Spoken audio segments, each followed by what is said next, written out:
All right, 335 Leland Live, talking at M5. Let's go. Okay. Chip was on with us. Chip, are you still there? Yes. Okay. I want to kind of go with that question because it's the question right now amongst Republicans. Why can't an issue that's at 85% with their own party get passed? And you kind of answered some of it. It's some of the people in the establishment control money crowd they just don't want it to pass. And that's the simplest form of it. But there's other stuff I wanted to try to see if this makes any sense to you. The Senate as a group is a very arrogant body, and they believe that they're an elite debating society, and they're better than their counterparts over in the House. They all are elected by state, so even a state as big as California has the same number of senators as Alabama, so everybody's kind of equal from state to state in terms of numbers. And so they have their traditions. And one of their traditions is they honor the filibuster. They're not like those rabble rousers and those cavemen over in the House, those knuckle draggers and those heathens over in the House. These are senators. And there's a certain amount of decorum amongst them. And people like Thune and McConnell and the ones that have been there for years and years and get accepted into that leadership don't like changing the rules. They're ignorant. Let me put it this way. They're so far removed from the fire and the heat of the base in the Senate. It's different in the House where you got to run every 2 years. Your district is smaller. You're constantly raising money and doing town halls. You're constantly campaigning. You can't let your guard down. The senators get 6 years, and they know Americans have a short memory, and they will burn us and turn right around and get elected 6 years later. Because in 6 years, let me ask you this, Chip. Do you know what you were pissed off about 6 years ago? No. I don't No, either, except unfortunately. I remember it was 2020 and I could probably come up with a list because that was an unusual year. But for the most part, people move on.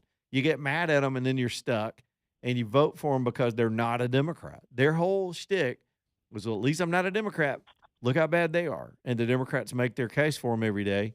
And they raise a bunch of money from these people that don't want change. They don't want the institution disrupted. And the thing that scares them the most is situations like John Cornyn in Texas. Here's an entrenched incumbent going for he's been there 24 years, going for another term, and they've spent 100 million on him, and he's losing in the polls and in the original primary, and that scares the hell out of those people. That the peons like Chip and Leland and AJ and all y'all would actually have a say. That our voice could not be controlled by their money and their TV ads and their consultants. That we would kind of rebel against that. So a free and fair election. By the way, the idea for this came from all the yahoos. It came from us. It came from the Tea Party crowd. It came from the original Reagan coalition. It came from, we can trace our roots back to the 80s. It came from people that want fairness in the system, and they're scared of y'all. They don't like y'all. You don't respect you. When the doors are closed, I've sat in the meetings. They refer to us as Sally Housecoat and Joe Sixpack. We're nothing but poll numbers and statistics to that crowd of people. And they don't feel heat except once every 6 years. And they count on the power of incumbency, a big bank roll, and a short memory to stay in office. So right now, their goal is to stay elected, right? They don't Yeah. fear us being pissed off that this fails. They fear not, they don't even fear going, the Republicans don't even fear as a group, they don't even fear being in the minority. They fear not being in office. And to keep themselves in office, they're not going to buck the system and go with the pitchfork crowd, which is all of us. They're going to do what they need to do to preserve the institution just like it is. They've got it well. They've got it good. Minority, majority, doesn't matter. They've got the same job. They get the same pay. They got the same benefits. And they don't like change. They'll run on it, and their benefactors will give them all the money in the world and tell them, say what you want. Just don't actually do that stuff. So here we are at a crossroads where they've said they're for this. The public is for it. Even Democrats in a majority say they're for voter ID, but the Republicans do not have the stones to take that on and scare the establishment in that town. Once you've invested in a senator and you own them forever. And a situation like this, where there was true integrity in the elections, could mean frequent turnover. It's why we also don't get term limits. So that's a complex answer, but it's the most complete answer I can give you, Chip. It's bigger than just, hey, somebody, it's not like people write a check and then go in the office of a senator and go, you're going to vote against this. It's not that clean. It's very wink and nod, subtle, institutional understanding. Once you've been there a while, you pick up on it through osmosis and you just do what you're supposed to do to maintain your status. And they're all about their status. And that's why Cornyn is Yeah. testy and sweating bullets right now, because that's changing in Texas. They're not listening to it anymore. And I wish Alabama would wake the hell up and pay attention and get rid of these establishment types and not elect one in this election. And we'll be paying attention to this race. But for the most part, once you're in, and you can use that old business model to keep yourself in office as long as you want to. Call this a crazy way of thinking. To me, I would want to ride the coattails of the MAGA movement and the Trump movement to make America great again, because to me, that would just think of the enormous volumes of wealth you could bring in, power you could bring in, even money you could bring in if you were doing great things for America. But for them to just sit there and not have done it, pardon my French, they don't even think that way. You're thinking like a patriot that loves his country and would be voting for the right thing. Well, when you're thinking for yourselves and your survival, you don't want to get too far out over your skis and do anything challenging. But if they string this thing out for days and have this floor fight on the Senate, and that's at least something, I guess. But they're not, unless they pass this thing, it's the same from this, particularly the Senate Republicans. Just more failure and lack of delivery on their promises. I don't care about their promises anymore. I don't care about their attempt or what they sponsored. They love to come home and say, I was a co-sponsor of the SAVE Act. They'll actually run 6 years from now, they'll run a TV ad on that, Chip. We tried to get America's elections cleaned up. I was a co-sponsor of the SAVE Act. Who gives a damn? It didn't pass. You were a co-sponsor of failure. I'm so sick and tired of it. All of us are. Yep. But anyway. Thanks, man. I appreciate it, Leland. All the best. Thank you, buddy. It's a simple question, but it really is a complex answer. The throwaway answer is, well, they're all compromised, and some of them are. Some of them they got blackmail. I'm not making that up. I mean, they got blackmail. They've been paid off a long time ago. Most of politics is absolute theater. It's for years. The best metaphor I've ever come up with, I guess, is other than they should all wear NASCAR suits with their sponsors on them, so we know who paid for them to be there while they're talking to us.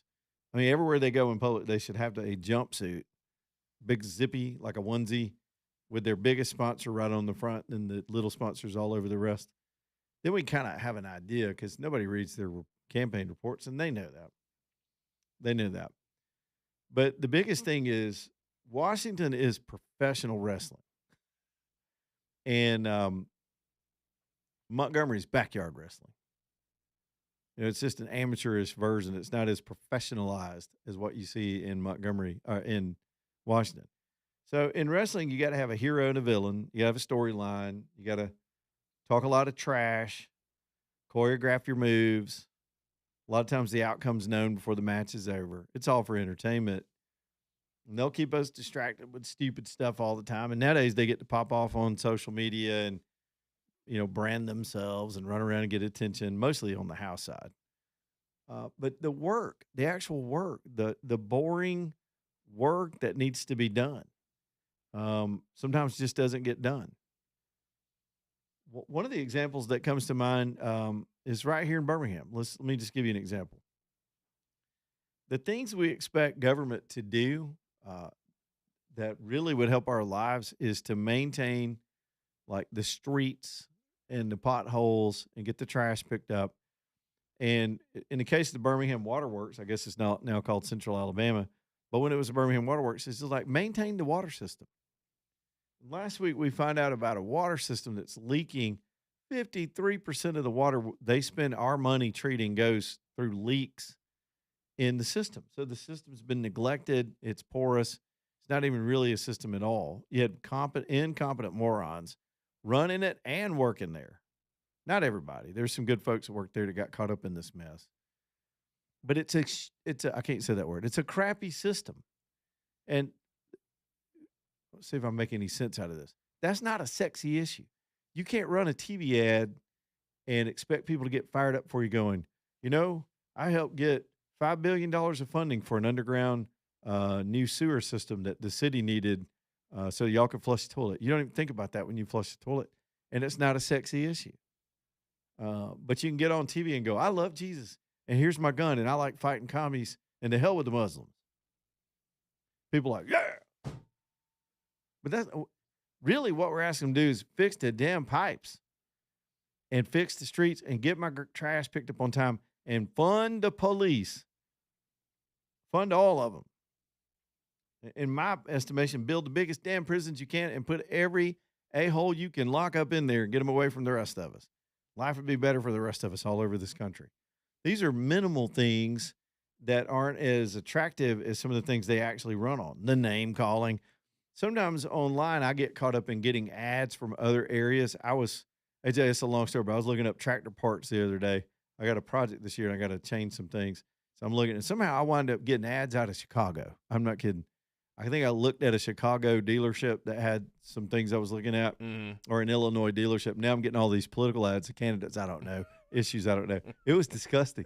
They're already trashing each other. It's like they're going to get knives out up there. It was like, it's drama. None of it matters. None of it matters. Nothing ever changes. I'm not here to say you should not engage, but just don't get too. If you lower your expectations, these people can't let you down so much. Let me put it that way. Here's Kathy on a cell phone. What's up, Kathy? Hi, how are you today? I am doing well. I was just thinking today after standing there watching John Thune get sidewinded by the Fox reporter on the number of votes he had. Oh, yes. But I feel like this is all just a marionette show. It from is. the Democrats and the Republicans. Both. And I'm wondering, could the other two parts of this bill, it's a four-part bill, but one of them is to get the boys out of girls' sports, and another part in there is no transgender surgeries on minors. Right. And so I wonder if that is actually what they don't want to pass, because then that will bring the crazies all out in the streets protesting and trying to tear things down. It's definitely you're trying to. That's perceptive, Kathy. I think it's definitely part of the Democrat opposition to it because they're real dug in on those issues. Here's my thing on that, and I'm glad you brought that up. I don't know why they put that in an election bill. Those are important issues, sadly, that the left has thrust on us, and those are social engineering issues that we do have to deal with. But I don't know why they combined them. And it seems like a poison pill almost, and it dilutes the conversation. We should be narrowly focused on citizenship and voter ID and those kind of integrity things. But again, it's because, like you said, it's performance theater. None of them really meet it. And then if they put up a fight and then nothing happens, nothing changes, they all go home and brag about their fight. The Democrats get to go, I stopped those sons of bitches. And the Republicans get to go, I put up a fight, and nothing changes. Yeah. Yep. Right. They just get us riled up. Yep. That's how it works. But I just wonder if they come out the last minute and pull that out, what would would there be any movement with any of the Democrats?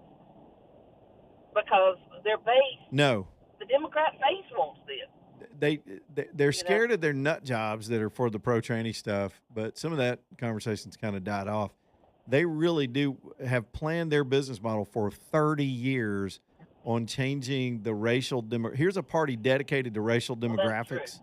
100%. They draw districts based on it. They believe ethnic minorities vote in blocks, which the Hispanics are surprising them. They do not vote like African Americans in blocks, and it's throwing the Democrat model off a little bit, especially now that Trump's freeing Cuba and Venezuela. That's going to change a lot of their calculations with that ethnicity.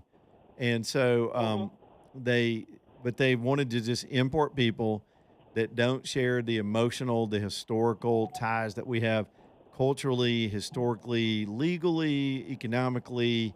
It disrupts societies. And how you know that is to watch what's happening on a same track at the same timeline in Europe. It's all by design. It didn't just start happening. Right. You don't just Well, I think that's accidentally get why they here. won't get in. I'm sorry. Oh, that's okay, I Kathy. think that's why they won't get into the war, the England and France. Oh and yeah, Germany, they're scared of the Muslim because population. they will Yep. fear there's going to be retaliation from within their own Yep. countries, and they'll start having acts of terrorism. And they're like, "Oh no, we don't have any part of this Iran thing. We've washed our hands of it." 100%. They're Kathy, trying to convince them to stay cool. you are astute, my woman. You are astute. London is full of madrasas and mosques, and they're scared to death that it could go internal, and they're going to stay out of it. They're scared of their own people inside their borders, which is why we need to pass the SAVE Act, because that kind of craziness Right. does not belong in this country. All right, Kathy, back in a minute. I appreciate it. Good call. That's the way you do it. 545-9950. Back in a minute.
All right, y'all. Alabama Bass bringing you the show today. I do appreciate everything they've done to be on the show with us for years and what they do for this audience. I get such glowing reports about how nice they are and how fair the prices are. how beautiful the bathrooms look. By the way, if you have them come out and change up, I want to see befores and afters. Those are always fun. Sometimes John and them will take those and share them with me, but it's cool to get them from the audience. Y'all, this could be life changing for somebody that's got mobility issues, or maybe you just want a fresh look in your bathroom or a little bit of ease of use. They're designed for that. They're beautiful, easy to get in and out of. Whether you want a sit down tub and replace an old school tub with a tub with a door on it, or one of those just to replace your tub to make it look better, or whether you want a stand up shower system with maybe even a fold down seat. These are ergonomically designed, slip proof surfaces. Everything's thought through from the placement of the handles and the shelving and even the plumbing itself. Y'all, it's Alabama Bass. They're going to beat their competitors on price. It only takes 2 days to get this whole thing done once they come to install. AlabamaBass.com. AlabamaBass.com. All right, let's go in the order in which they came. We'll start with George. George hung up and lost his shot. David, what's up, man? Hey, Leland, how's it going? Hey, buddy. I was going to call you about the Birmingham Waterworks. You're talking about that.